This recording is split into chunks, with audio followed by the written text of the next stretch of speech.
કામ ટાળવાની આદતથી પરેશાન છો? વેલ, આજે આપણે એક એવી સુપર સિમ્પલ પણ એટલી પાવરફુલ ટેકનિક વિશે જાણીશું જે આ આદતને કદાચ હંમેશા માટે બદલી શકે છે. તો ચાલો શરૂ કરીએ. જરા વિચારો, જ્યારે ફોન પર કોઈ ફ્રેન્ડનો મેસેજ આવે છે કે ક્યાં છે અથવા કાલે મળીશું, આપણે શું કરીએ? ઓલમોસ્ટ તરત જ જવાબ આપી દઈએ છીએ, રાઈટ? આ એકદમ ઓટોમેટિક વસ્તુ છે ને. આપણે વિચારતા પણ નથી. નોટિફિકેશન જોયું, ટાઈપ કર્યું, સેન્ડ, અને બસ કામ પૂરું. મગજમાંથી એક ટાસ્ક ઓછો અને ક્લિયર ઇનબોક્સની ફિલિંગ ખરેખર કેટલી સેટિસ્ફાઈંગ હોય છે. પણ અહીંયા જ એક ટ્વિસ્ટ છે. આપણે 1 સેકન્ડમાં ઓકે લખીને મોકલી દઈએ છીએ, પણ જ્યારે એના જેટલું જ નાનું સ્ટડીનું કામ આવે, જેમ કે એક કાગળ ફાઇલમાં મૂકવાનો હોય, તો આપણે એને ટાળી દઈએ છીએ. અને પછી ધીમે ધીમે આ નાની નાની વસ્તુઓ ભેગી થઈને એક મોટો પહાડ બની જાય છે. ક્યારેય વિચાર્યું છે કે આવું કેમ થાય છે? એક શબ્દનો મેસેજ અને 2 મિનિટના સ્ટડી ટાસ્કમાં આટલો બધો ફરક કેમ? ટાઈમ ટુ બંનેમાં ઓલમોસ્ટ સરખો જ લાગે છે. તો શું આપણે આ જ ફટાફટ રિપ્લાય કરવાની એનર્જીને આપણા સ્ટડી ટાસ્કમાં ટ્રાન્સફર કરી શકીએ?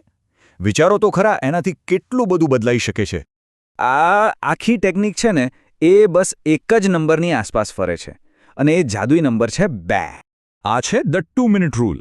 નિયમ એકદમ સિમ્પલ છે. જો કોઈ પણ કામ પૂરું કરવામાં 2 મિનિટ કે એનાથી ઓછો સમય લાગતો હોય, તો એને પછી પર નહીં ટાળવાનું. એને તરત જ રાઇટ નાવ કરી નાખવાનું. કોઈ બહાના નહીં, બસ એક્શન. જેમ મેસેજનો ઇનબોક્સ ક્લિયર હોય તો મગજ કેવું શાંત લાગે, બરાબર ને? બસ એ જ લોજિક અહીંયા પણ છે. જ્યારે આપણું સ્ટડી ટેબલ અને આપણું મગજ આવા નાના નાના કામોથી ફ્રી હોય ને, તો મોટા કામો પર ફોકસ કરવું એકદમ ઇઝી થઈ જાય છે. અને આ નાનકડી આદતના ફાયદા ઘણા મોટા છે. સૌથી પહેલાં તો આ આપણી પેલી ટાળવાની આદત છે ને, એને તો તોડી નાખશે. પછી દરેક નાનું કામ પૂરું કરવાથી એક પોઝિટિવ મોમેન્ટમ બને છે, એક વિનિંગ ફિલિંગ આવે છે, જે મોટા કામ શરૂ કરવાની હિંમત આપે છે. માનસિક તણાવ ઓછો થાય છે, કારણ કે મગજમાં પેલી આ કરવાનું બાકી છે વાળી લાંબી લિસ્ટ જ નહીં હોય. અને સૌથી ઇમ્પોર્ટન્ટ, કામ શરૂ કરવાની નહીં, પણ કામ પૂરું કરવાની આદત પડે છે. ચાલો, થિયરી બહુ થઈ. હવે વારો છે એક્શનનો. એક ચેલેન્જ લઈએ.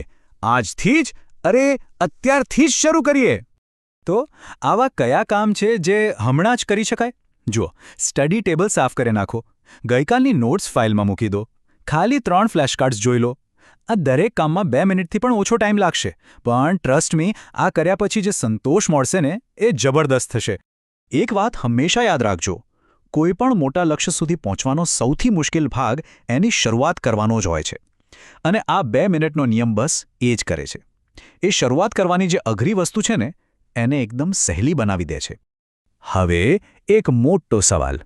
માની લો કે આપણે 2 મિનિટના કામ પર ફોકસ કરવા જઈએ અને ત્યાં જ ફોનમાં પેલી ટિંગ ટિંગ નોટિફિકેશન વાગે. પછી ક્યાંથી થાય ફોકસ? બધું ધ્યાન તો ત્યાં જ જતું રહે છે, ખરું ને? ચિંતા ના કરો, આ સમસ્યાનો પણ એક ઉકેલ છે. અને એ જ આપણા આગામી વિશ્લેષણનો વિષય છે. યાદ રાખો, 2 મિનિટના નિયમમાં માસ્ટર બનવું હોય તો પહેલાં પોતાના ફોકસમાં માસ્ટર બનવું જ પડે. આપણા નેક્સ્ટ વિડીયોમાં આપણે વાત કરીશું ધ નો નોટિફિકેશન લાઈફ વિશે. આપણે શીખીશું કે આપણી સ્ટડી સ્પેસને એકદમ શાંત, એક ડિજિટલ સાયલન્ટ લાઇબ્રેરી જેવી કેવી રીતે બનાવી શકાય, જેથી કોઈ ડિસ્ટર્બન્સ જ ના રહે. તો તૈયાર છો? કયા 2 મિનિટના ટાસ્કથી શરૂઆત કરવાના છો? નીચે કોમેન્ટમાં ફટાફટ લખીને જણાવો. ચાલો, આ ચેલેન્જ સાથે મળીને લઈએ અને આપણા સ્ટડીઝને સાચા અર્થમાં લેવલ અપ કરીએ. મળીએ જલ્દી.